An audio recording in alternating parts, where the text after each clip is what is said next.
are in meteorological autumn. It starts on September 1st, and a new quarter.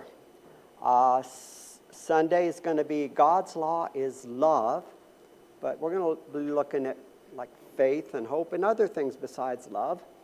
And Wednesday evening is Paul, the least of the apostles. We're taken care of for September and October for both Wednesday and Sunday, but for October and November, it's open. All right, so God's law is love. Lesson 1 is Jesus confronts hypocrisy. So an overview of the quarter is here. Well, God's law is love. So Mountain View Church of Christ. I was going to have that as the first slide, but if we had that for the first slide, that's what's going to go on YouTube, and you wouldn't know what we're covering. Sure. All right, so part 1. Love completes, law falls short. First lesson. And if you notice here, the lessons are from the Gospels, Luke and John. Hypocrisy, Jesus silences critics, Jesus glorifies God, and then Jesus prevents 2 stonings. And he especially want to prevent the second stoning since he was going to be the victim. October, we go with faith triumphs where love fails. And those are the classes there, and we're going to be in the letters of Paul, Romans, and Galatians. November is freedom. Freedom we have in Christ, whereas the law enslaves. In November 12th, if you're going to have a class on love, you should at least look at 1 Corinthians 13. Okay, it looks like I made a mistake and went to the first slide, but this is not a mistake. We got some words here. Hypocrisy, yes. Critics, stonings. What do we have in common here? Pharisees here. So let's define hypocrisy. You might think, well, we don't need to define hypocrisy. Well, sometimes you need to define the word. I remember first studying where Jesus and John the Baptist calls the Pharisees, you brood of vipers. I had no idea what brood meant. I thought brood was, just what you call, instead of a flock of vipers or a herd of vipers, it's a brood of vipers. And then I came upon a version of the Bible that said, you offspring of vipers. Oh, that's what it means. I didn't know it meant that. I had that in class. The teacher never explained what it meant. Nobody ever asked. It was assumed you know. So never assume so anyone knows anything, right? Okay, it's the practice of claiming to have higher standards or more laudable beliefs than is the case. And this is a dictionary definition, the Oxford English Dictionary. Now let's go to a Bible, a lexicon definition of the word hypocrites, the Greek, which is one who acts pretentiously, a counterfeit person, a man or a woman, could be both, who assumes and speaks or acts under a feigned character. The Greek word is based upon the Greek word for a play actor, someone who participates in the theater, playing a part, not representing themselves, representing somebody else. They pretend to be paragons of religious piety while lacking the truth in their inner souls. Jesus said, they honor me with their lips, but their heart is far from me. So outward appearance is not the same as inward. It's found 18 times in the New Testament. The word hypocrites found 18 times in the New Testament and 17 times in the Gospels, most often applied to Pharisees. Anyone know who the hypocrite is outside the Gospels? Surprising, the hypocrite is Peter. Paul accuses him of hypocrisy. He says, Peter comes to visit in Antioch, and he's eating with the Gentiles. He's happy. Then some Jews come from Jerusalem. He stops eating with the Gentiles. And then Paul confronts him face to face because of his hypocrisy. And he says, even Barnabas was led astray by what Peter did. But hypocrites were nothing new in the New Testament.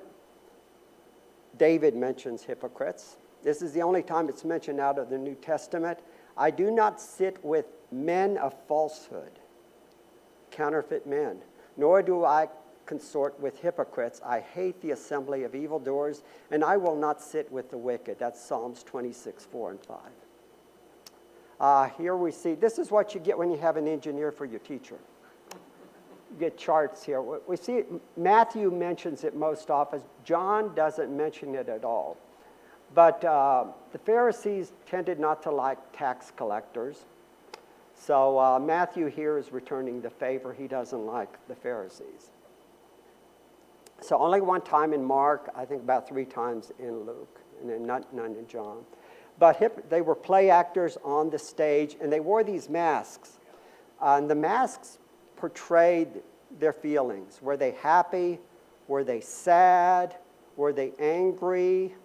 That type of thing. All the actors were men.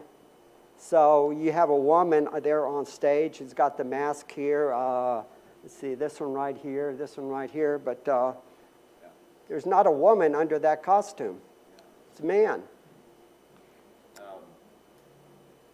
In Scotland, at Halloween, all the kids would go out and wear paper-mache masks, but the term was, I'm wearing a false face. A false face? False face, okay. So there's some of the masks, and it shows you, their, what their feelings were of the actor. And some said, I find that hard to believe, that it actually helped to project the voice outward. But if you can see, if you're sitting in some of the cheap seats up here, it might help. And the Jews knew what these actors were because they had a theater in Jerusalem. It was built by Herod the Great in 28 BC, mostly attended by the wealthy, the nobility there. And as the second bullet said, most of the Jews considered the theater an immoral outgrowth of Greco-Roman culture and did not attend. So most Jews did not care that Jesus was painting these actors in a bad light or comparing them to the Pharisees or comparing the Pharisees to actors. So the reason we're mentioning it, because our Pharisees have a prominent role in lessons 1, 2, and 4. They were considered to be a sect. There's a definition of a sect. A religious body often regarded as extreme or heretical. In fact, the Greek word for sect was heresis. The Bible on Pharisees and Sadducees, particularly on the Pharisees. Another chart here. You see, notice here, Sadducees in John. That's the red. Nothing there. A little bit Matthew, and then in Acts. In Acts, mostly, it's when the apostles, Peter and John and Paul are brought before the Sanhedrin. That's where the Sadducees tend to be mentioned. The Bible speaks about the difference between the Pharisees and the Sadducees, but it is contextual. It's in the context of the passage. We see here, this is Acts 23, verses 7 through 9. Paul is in trouble. He's brought before the Sanhedrin, and he sees that Sanhedrin is made up of Pharisees and Sadducees, and he tells them, well, I'm a Pharisee, and I'm just on trial because I have a belief in the resurrection. And then when he said this, a dissension arose between the two groups making up the Sanhedrin, and the assembly was divided. Sort of like a child, in trouble, and then he tries to divide his parents against each other, and then he gets out of it. For the Sadducees say there's no resurrection, nor angel, nor spirit, but the Pharisees acknowledge them all. Then a great clamor arose. So notice here, there's that. There's no mention here about the Pharisees washing or tithing, because that wasn't the context. What about the Christian sect? The only time the word sect is found, in fact, in the ESV is regard to Christians. This is Paul in his defense with Felix. We found this man, Paul, a plague, one who stirs up riots among all the Jews throughout the world and is the ringleader of the sect of the Nazarenes. There's another name, the sect of the way. This is Paul in his defense to Felix. And then Paul is arrested. He arrives in Rome. He calls for the chief Jews to come and meet him and ask, well, what do you know about me? He says, well, we don't know anything about you. We haven't heard that you're in trouble, but we'd like to hear from you about what your views are. For with regard to this sect, we know that everywhere it is spoken against. I think Paul's going to have an uphill battle here, doesn't he? Josephus on the sects. Who is Josephus? He tells us a lot about the Pharisees because he was a Pharisee. Paul was a Pharisee. He was born the son of a priest, son of Matthias. He joined the Pharisee party at age 19, and he gives a white eyewitness account of a lot of things that are happening in the first century. He was strongly opposed to the Jewish revolt that ended up in the destruction of the temple. Worked essentially writing for the Romans, granted Roman citizenship by Vespasian. That's how he got the name Flavius. He briefly mentions John the Baptist, Jesus, and James in his Antiquity of the Jews. In fact, it was the Christians who preserved his writings, not the Jews. The Jews thought he was a traitor. And also, Josephus wrote in Greek, and the Jews, everything written in Greek was not accepted into the canon. And if we're taking between the Testament class, obviously there's nothing in the Bible, so much of the material for that class is from Josephus. And there's a timeline showing where he is, born right here, and his childhood here was during Paul's ministry.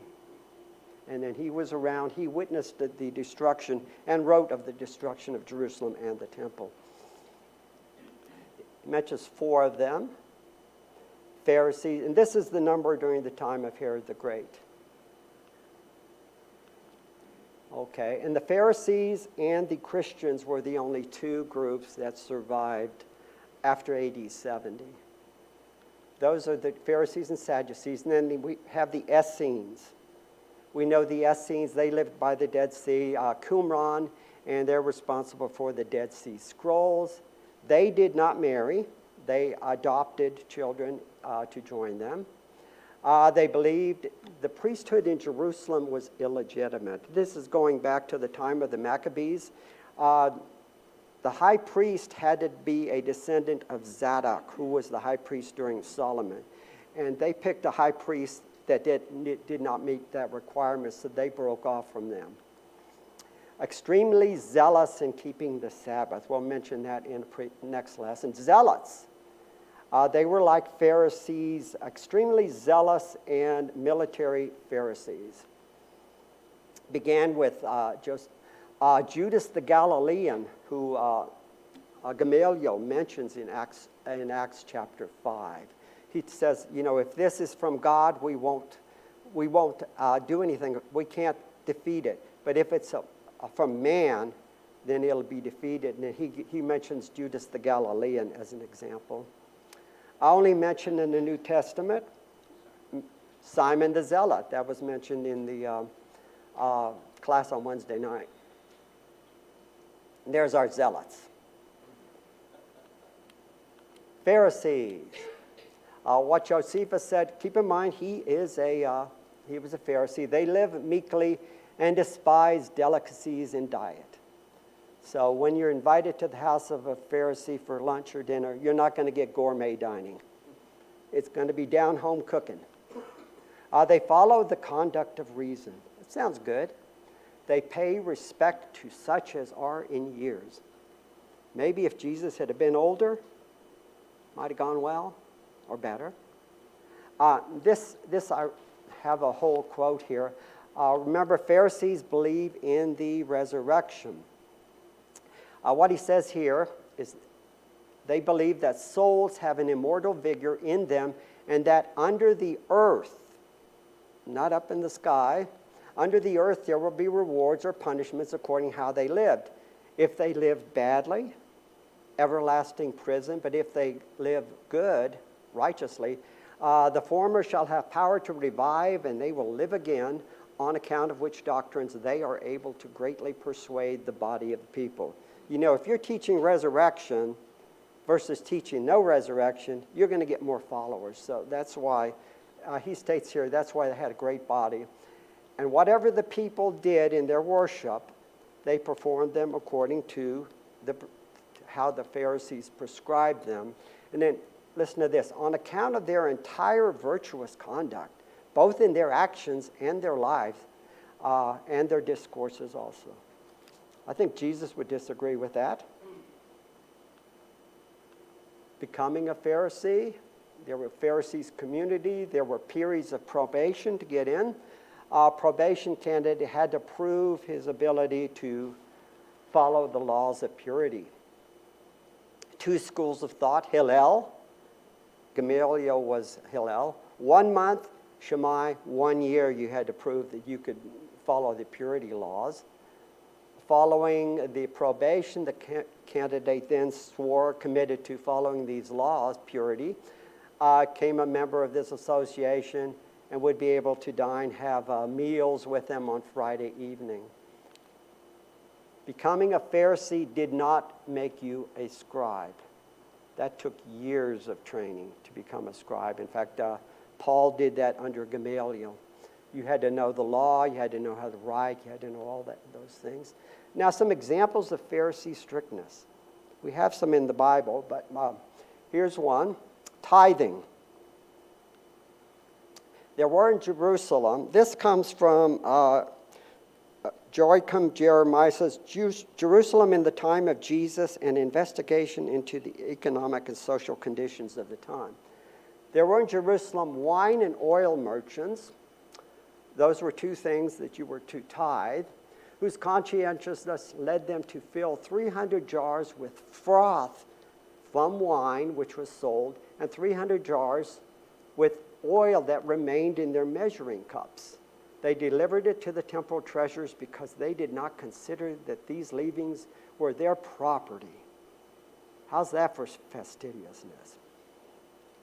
Now, this next one is on purity here. I'm going to read something from that. This one will be about a woman.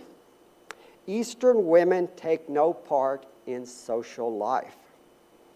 This was true of Judaism in the time of Jesus, in all cases where Jewish families faithfully observed the law.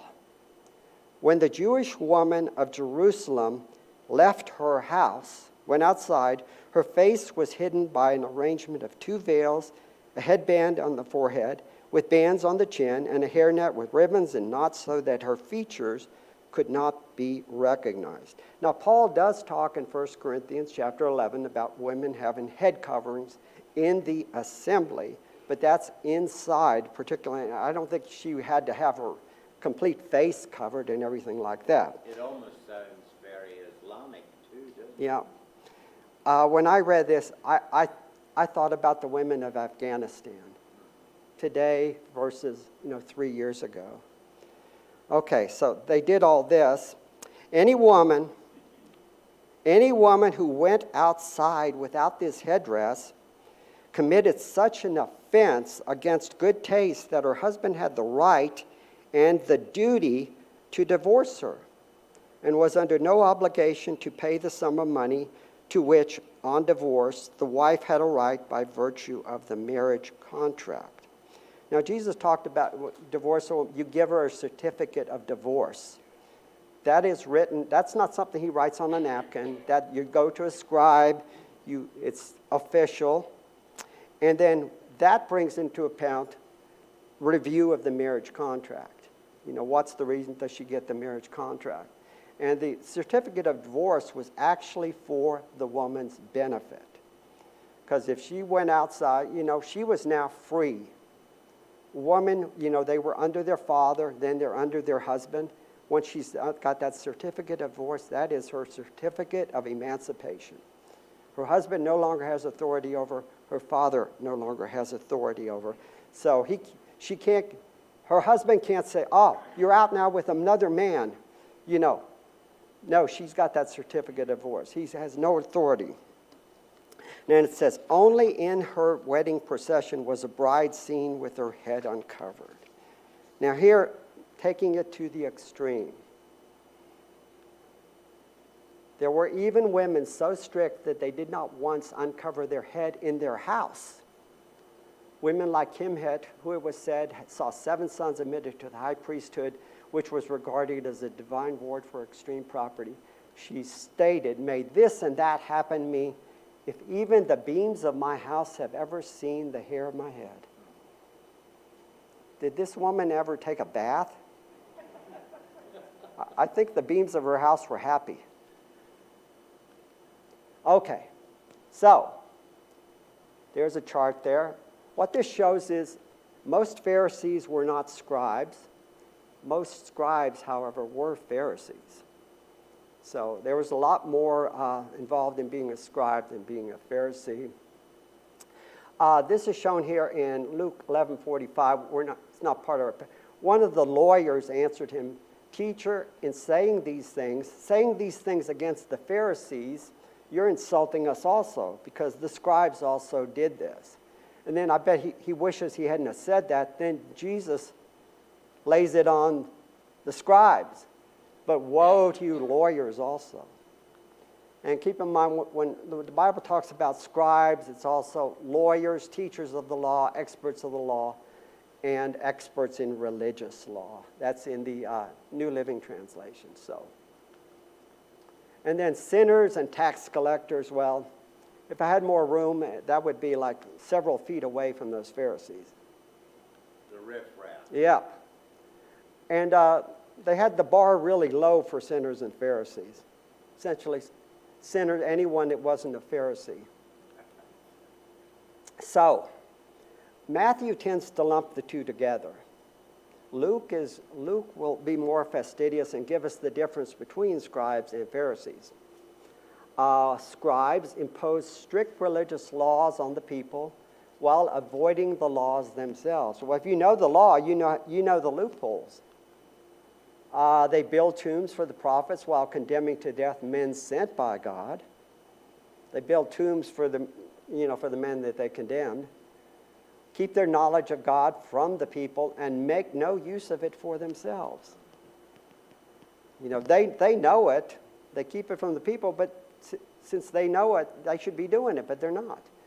Their pride in dress, salutations, and preferential seating in the synagogues. Pharisees now. Hypocrisy in externally carrying out the laws of purity while remaining impure inwardly. Hypocrisy, notice hypocrisy, in paying tithes on green and dry vegetables not required by the law, while neglecting the religious and moral obligations of the law. Nitpickers. Yeah, but most of the scribes were also Pharisees. Most scribes were Pharisees. Most Pharisees were not scribes. Jesus confronts. Okay, so here's a sort of an intro to the lesson. This is in Luke 11, and Jesus had been teaching all day when he was invited to dine with this Pharisee, and he calls out the wickedness of the people, and he emphasized the importance of their internal spiritual transformation. Internal versus, and that's what Jesus is going to be criticizing the scribes and the Pharisees for. He denounced the religious and community leaders for their pride and hypocrisy. Religious, that would be the scribes and the Pharisees. Community leaders, those would be the elders, the presbyteros. And as a result, conflict arose between Jesus and the Pharisees. However, Jesus did accept invitations to eat with Pharisees and even tax collectors. I don't think there's any place in the Bible where Jesus ever turned down a dining invitation. In fact, he invited himself to the home of a tax collector. Who was that? Zacchaeus, come down. I'm going to stay with you today. So here's our passage, Luke 37. Okay, while Jesus was speaking, he'd been teaching all day. There was a Pharisee in the audience who had heard him. And he, no reason given why, but this Pharisee asked Jesus if he would come and dine with him. So he went in and he reclined at table. I think we've studied reclining at table when we read about the Lord's Supper. So he went in and reclined at table. So he accepts his invitation. He comes in. He dines at table. But the Pharisee notices something unusual. Jesus did not first wash before dinner. Oh. Did Jesus know that was a serious faux pas? Of course he did. Did he do that on purpose? You know, you think you come in, wash, there's washing your hands, and then remember the other Pharisee where the woman came in with her tears, she washed his feet, and then this was Simon, he says, you know, you didn't offer these to me, but she did. So it's assumed here that Jesus did have the opportunity to do this and was expected to do this. Okay, why was it considered problematic that Jesus did not wash his hands? Well, if you recall at the Last Supper, they were handling food, the sop, everyone, and he was handing out the sop to various apostles. And if you've not washed your hands, that's an affront to anyone who considers being hygienic. Yeah. And what did Peter and John do? They went out and purchased all the stuff. They were in the marketplace with Gentiles. Oh. But he was in the house of a Pharisee, and that was expected, and Jesus knew it was expected. As I said, ritual had nothing to do with hygiene. It was ceremonial to wash off those Gentile cooties, right, and Samaritans. And then Mark here gives us some background here. This is notice there in parentheses, which Mark written primarily to Gentiles. He's letting the Gentiles what Jesus did wrong here. For the Pharisees and all the Jews, I would say for the Pharisees and all the Jews who live in Jerusalem, they're more fastidious. There was a saying, young man, if you wish to be rich, go to Galilee. But if you wish to be righteous, come to Jerusalem. I mean, they were keeping the law on steroids there. We talked about the women there. For the Pharisees and all the Jews do not, unless they wash their hands properly, holding to the tradition of the elders. And when they come from the marketplace, that's where you're in close proximity to Gentiles. They do not eat unless they wash. And there are many other traditions they observe, such as the washing of cups and pots and copper vessels, and dining couches. Well, this would be very useful in a pandemic. Yep. Well, they do that. Isn't it nice to know that that all this is taking place? In fact, Pharisees will invite Gentiles to eat in their house. Pharisees will not eat in the house of a Gentile because they're not sure about, is the food kosher, has been taken care of.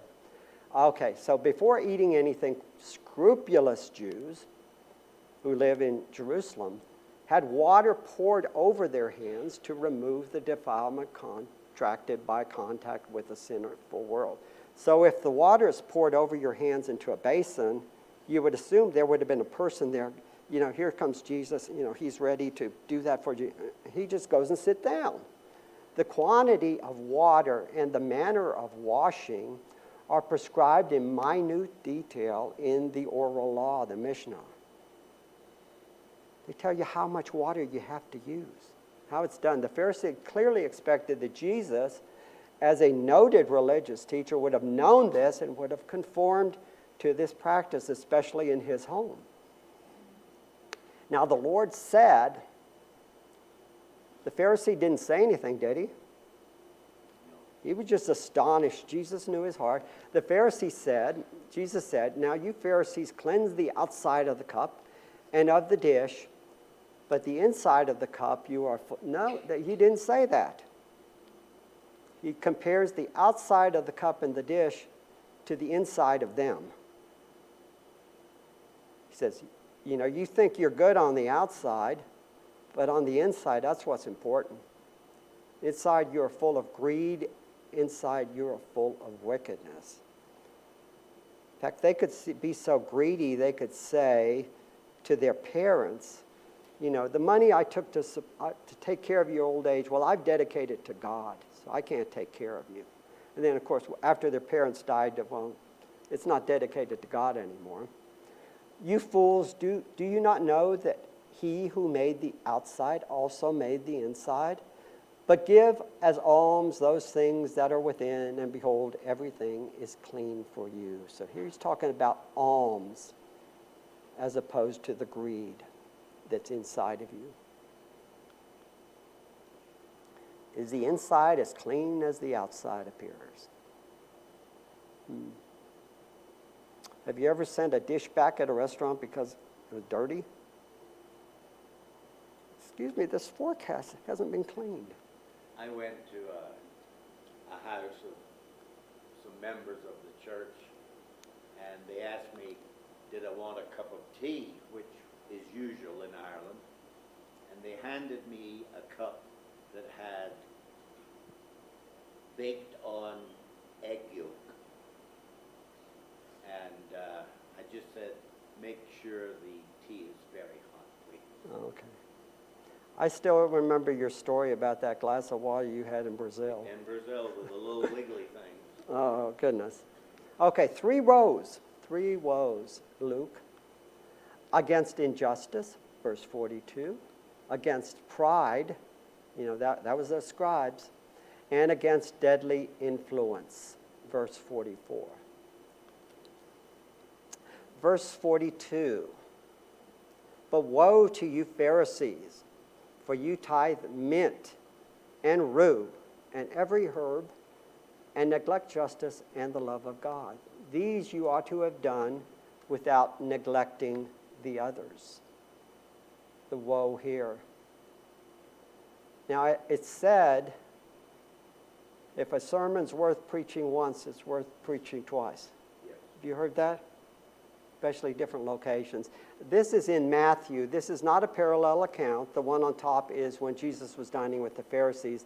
The one on the bottom is when he was speaking to a crowd. It says, woe to you scribes and Pharisees, hypocrites. That's there. It's not in the other one. For you tithe mint and dill and cumin, and have neglected the weightier matters, justice and mercy. So that's the same as in Luke. And that you ought to have done without neglecting the others. So he's not criticizing the tithing of the mint and that other stuff, but he says you ought to have done the others in addition to that. And then he says, you blind guides, straining out gnats and swallowing camels. They're more worried about the minute things than the weightier things, which is justice and love, the love of God.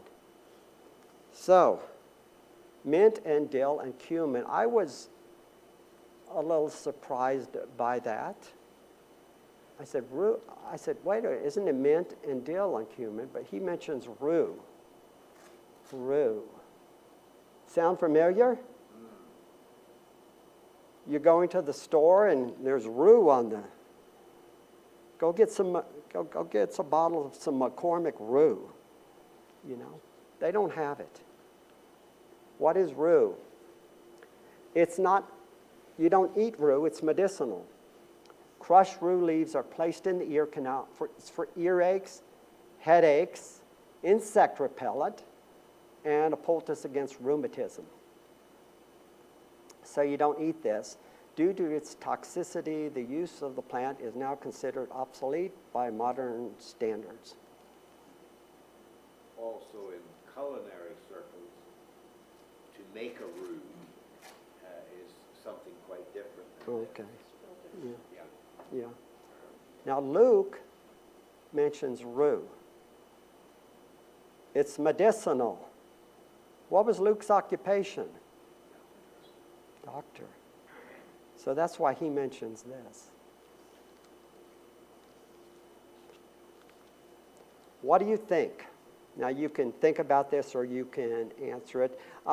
These what do you think things, they're more meant, I think, for small group study. But in what ways do you tithe to God from your time, your energy, and your thoughts? Digging deeper, I don't have digging a wee bit deeper. How will these types of tithes demonstrate your love for God and for your neighbors? You know, tithing of your time. You know, it's not just, well, I donated, so I'm good. You know, tithing your time, your energy, your thoughts. Tithing wild plants. Meant a rue grow wild and can flourish with no human care. The law of Moses gave no command regarding the tithing of wild herbs. When Nehemiah condemned the Jews for not tithing, not bringing it into the warehouse, he specifically mentioned grains, wine, and oil. Remember, the strict Pharisee did the froth of the wine and the oil. So no mention of herbs in the tithing, but the Pharisees commanded it anyway, going above and beyond what's in the law. Later, they finally got the, you know, they said, these are wild, you know, it just grows wild, we don't do it. You don't know how much to tithe anyway. I think the Pharisees would have been so fastidious, they would have tithed dandelions. And he says, woe to you Pharisees, for you love the best seat in the synagogues and greetings in the marketplace. Woe to you, for you are like unmarked graves, and the people walk over them without knowing it. The best seat in the synagogues. Those were up front. They were by where the scrolls were kept. I don't know if it's the best seat or not. A place where I used to attend, this is a long time ago, there would be a seat right in here, and a seat right in here. The song leader would be here. This seat was the person doing the prayer, and then this was the one doing the Lord's Supper. And I think I was up there, and I didn't like sitting up there. So you would get up there, the person song leader, then the person doing the prayer, the song leader would go there, the person doing the prayer would go back, and then he'd lead some more song, and then the person with the Lord's Supper would come up. So I don't know if that was the best seat, though. Woe to you, you are like unmarked graves, and people walk all over you without knowing it. There's an example of the best seat. How's it look? Any of you want to trade your seat for that one? No. Uncomfortable. Yeah, no lumbar support. There's another one. Not good. Woe to you, for you are like unmarked graves, and people walk over you without knowing it. How is that bad? Walking over unmarked graves, that's an unintentional sin. You've just committed an unintentional sin. You didn't know it. Because you touched a grave, that meant you were defiled for 7 days. And you were supposed to, you know, act accordingly, give the sacrifice. And so the Pharisees are like unmarked graves because on the outside, they look okay, but on the inside, their teachings defile people. So you defile people unknowingly by your teaching, by your insides. So into the Word. How was it shocking for Jesus to compare Pharisees to graves? What did the people think about the Pharisees? They were way up there in spirituality Way up there. and righteousness. Yeah. Remember when Paul taught, what did the Bereans do? They searched the scriptures. When Jesus taught, what did the Jews do? They asked the Pharisees. So it was shocking. You know, these Pharisees were way up there. Jesus comparing them to, you know, graves that defile people. Okay. How can your sharing a meal with another person give you the opportunity to show God's love to that person? Sharing a meal. We see that sometimes here. We sometimes have used that in the past, showing hospitality as perhaps a way to begin a Bible study or start a conversation, sort of a friendship evangelism through food, Yeah. through a meal together at your table. Yeah. I remember years ago, Sunday morning would meet for Bible study, then meet for worship service, then meet for lunch at First Cafeteria. Any of you remember that? And the minister would joke, said, "Don't worry, I'll get you out of here soon enough to beat the Baptists to Furs." Any of you heard that? I heard that. Yeah. You've ever said it? So that was in Oklahoma, Alabama, and New Mexico, and I looked up, and Furs actually started in Hobbs, New Mexico. Okay, yeah. I miss it. How can believers ensure worship services do not turn into opportunities for self-promotion? We had one person, I can say that since only tenure, but one person, I think, it's a while back, I think his goal was to get half the congregation selling Amway products. He would contact you, "Hey, can you come in?" So, I think it started with bring a can of peaches. yeah. What steps can your congregation take to avoid playing favorites? Move around, sit in different places during the potluck, sit with somebody you don't know, do things like that. Which person in the New Testament criticized playing favorites? When you see a person coming in and they're not dressed as well, it was James. Especially the guy with the Rolex watch. Yeah. Yeah, you want to make sure he gets the good seat. The best seat. Faults similar to those Jesus pointed out in the Pharisees can be found in people today. We had a class, this was in Illinois, Fairview Heights Church of Christ. There was a class, it was on Beware the Leaven of the Pharisees. Talked about Pharisaic attitudes in the church today. So it can happen. Don't we call that cliques? Cliques, yeah.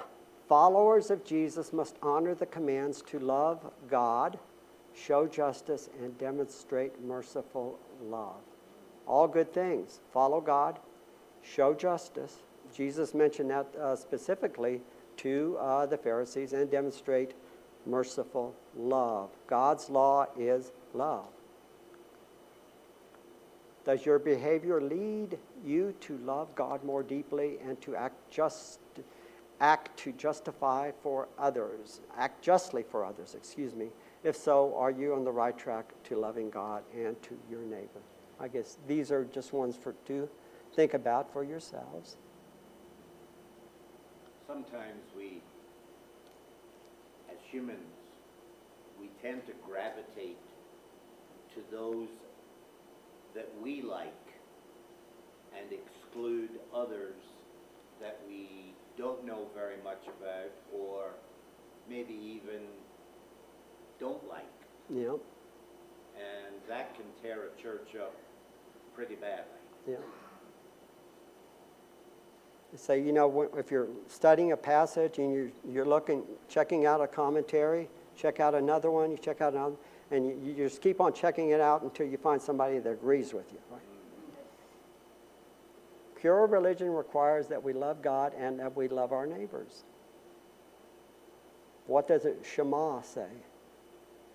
Hear, O Israel, love the Lord your God with all your heart, with all your soul, and with all your strength. And then in the New Testament, mind gets added to it. And then from Leviticus, love your neighbor as yourself. And who is my neighbor?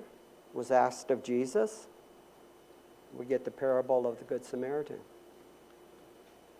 So next week, Jesus silences critics. Finished before the second bell. And as someone also said, you don't get criticized for finishing early. Right?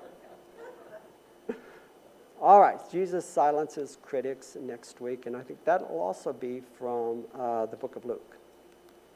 Thanks, Warren. All right. Great class.